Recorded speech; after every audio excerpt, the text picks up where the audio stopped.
No one's gonna ask, is it fast? But the answer for everybody watching is yes. Yes, it is fast, and it can handle the corners, which is so awesome and very impressive. I'm still very impressed. I'm impressed in a lot of ways. One, it's fast, which we know because it has a ton of power. Two, it puts power down. And three, it's really comfortable. That was like the first thing I said 5 minutes into this. These seats are very lazy boy plush. They're ventilated, which is nice, and heated.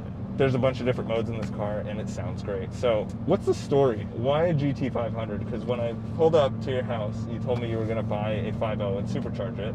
Yeah. And you ended up with this. Yeah, so what happened was I actually special ordered a 2020 GT 5.0 with the Performance Package 2. And I got that last year, 2019, and it came in November. Had that car for about 3 months, 4 months, 2020, February, engine blew. 3,500 miles on it. I wasn't pushing it or anything like that. I was driving at like 40 miles an hour, and it just gave out on me. Rod through the block. They say it dropped a valve, which does happen. I mean, there were instances of reading about that. So Ford replaced the engine, but due to California lemon laws, I was able to actually get the car bought back. There's a clause within the lemon law if like it's takes a depreciation hit from the value. I mean, from the repairs that were done. And so you had to write Ford to get the okay. I wrote them, explained to them my situation, saying I bought a V8 Mustang for the engine, and it went, and you know, this just kind of lost what the car was about, even though they did replace it. Had the car February, March, 4 months now, 4 months. And you put over 2,000 miles on it? Yeah, 2,400 miles. It's a weekend car, but I mean, I do drive it a lot over the weekend. I take it up to the Highway 9, our local road around here. The car is meant to be driven. It drives good, it handles good. It's a fun car to drive. It's kind of like what you would think about as a fun car, you know? Like it has the sound, it has the acceleration. It just makes you smile when you gas it. That's hard to find these days with cars. It's a very giggly car, even as a passenger. Like I get to go in a lot of fast cars, and this it's a different level of fast because there's a lot of sensations. Like the sound, you feel the car squatting in the rear, and it doesn't go fast and then slow down. It does the opposite. It goes fast and it only gets faster. No, exactly. Like the torque curve and the power curve on this car, it just doesn't, I mean, it makes sense because it's supercharged, but it's just like such a strange feeling. No, the car always seems like it wants more. It wants more. And it doesn't matter how much you give it, it feels like it can take more. Like this car hasn't scared me yet, and I think that's the scary part of it, is that this car still hasn't scared me, even though how fast it goes and what it can do. So it's like you got to actually respect the car for what it can do and what it's actually allowing you to do safely. I mean, granted, I do have all the traction controls on and everything, and like there's no way I turn that off on a city street. There's just, this car has too much power. You feel it. It's actually working what keeps you from just sitting there. I mean, without it, you just lose traction. I mean, it puts too much power down, and it puts it down fast. And it puts it down through the 7-speed. It's a DCT now. Correct. And it's really interesting. This shifter is like a circular sort of Jaguar SUV looking shifter, which I was not expecting in this car. Did you drive the 10-speed? Was your 5.0 that you put 3,500 miles on, was that a 10-speed or was that a manual? It was a manual. It had the MT82, and like I like driving stick, and I was like, you know, one of those people like, oh, I want stick. If I'm getting a Mustang, I want stick. And you know, this car didn't come in stick, and it was just like, I mean, driving with paddles, there's nothing wrong with it. Like my other car has paddles. I mean, it's nothing special or anything, but it has paddles, and I enjoy driving with it. So I was like, how bad can it be? Like, I don't have to use my left foot on the clutch. Like, driving in like traffic, even though I don't want to drive this car in traffic, but it happens with where we live. I wouldn't want to really drive this with a stick. I mean, and the way the manual works, it's great. Like, if you hold down the minus, like it'll automatically put you in the lowest gear possible. You don't have to downshift or anything. It'll drop you into that gear right away, so you can go. Another thing that actually happened to stumble across was if you do stop your car, you know, if you turn your car off in park or drive, not in park, and drive, and you turn the car off, you go back in and start it up, it won't start, how automatics work. This car will actually shift itself back into park and restart. Oh, nice. And then another thing is if you actually park the car, hit the e-brake, open the door, it will also switch it back into park. Smart. So it kind of has little things in it to like, where it seems like it's a manual just because of that, where you don't have to remember to put it into park. You know, it's just you don't have a clutch to step on. Yeah. If they offered it with the 6-speed, would you have gotten the 6-speed version? No, I don't think you can. This car would handle the same way with the 6-speed. I think there'd be too much, just too much movement with the back end when you're shifting. You wouldn't be as quick with the shifts. It wouldn't be as smooth. Yeah. That's like one of the features with this car, with the way the DCT is, it shifts so fast. So even if you're on a turn and you do shift, it doesn't upset the chassis how it's sitting. The car stays the way it should be. But if you have a manual, you put the clutch in, you downshift, the car will jerk. Yeah, you're gonna slide. It's basically like clutch kicking because you have so much power coming in. Yeah. Like, I mean, this car is like a race car on the street. It's good the way it is. I mean, yes, you know, there's always somebody who say, "Oh, it'll be better with a manual." You know, for them it may be. It may be better for them with a manual. But for me, I'm actually happy about it. And when I do compare the stick with the Mustang to this, I mean, it was a great choice. It was a great choice. Yeah, I think it's great. You mentioned it's a race car for the street, which I agree, it totally is. It has track mode. It also has a drag mode. Walk me through how the drag mode works and the launch and what you feel. Because you said that you can literally feel the car, the suspension differences when you're in drag mode, right?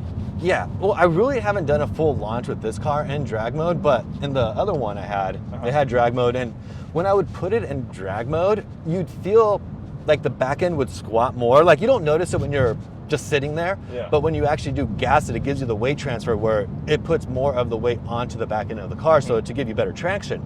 But at the same time, you do feel like the back end like kind of wiggling around on you, and it's because the front wheels aren't really planted as much. You're almost like doing a drag wheelie at that point. Exactly. Except it's not lifting the front because it's not a Dodge Demon.